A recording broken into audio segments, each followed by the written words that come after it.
Kasba shootout কাণ্ডে chargesheet পেশ। Councillor Sushant ঘোষের উপর হামলার ঘটনায় চার্জশিট পেশ পুলিশে। কসবা শুটআউট কাণ্ডে চার্জশিট পেশ। কাউন্সিলর সুশান্ত ঘোষের উপর হামলার ঘটনায় চার্জশিট পেশ পুলিশের। 7 জনকে গ্রেফতার করে কলকাতা পুলিশ। পিয়ালি মিত্র আমাদের প্রতিনিধি রয়েছেন আমাদের সঙ্গে। পিয়ালি, এই ঘটনার ঠিক 7 দিনের মাথায় চার্জশিট পেশ হলো।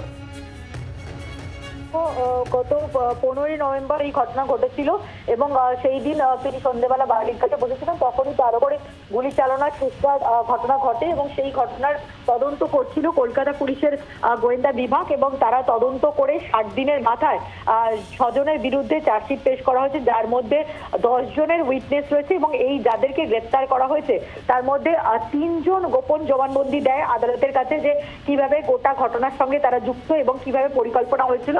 সেই ঘটনায় মোট 7 জনকে পুলিশ গ্রেপ্তার করেছিল।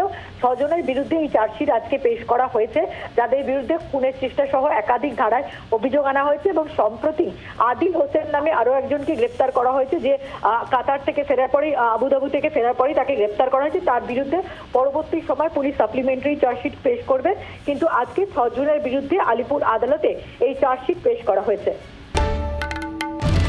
বাংলার আওয়াজ, বাঙালির আবেগ, জি 24 ঘন্টা।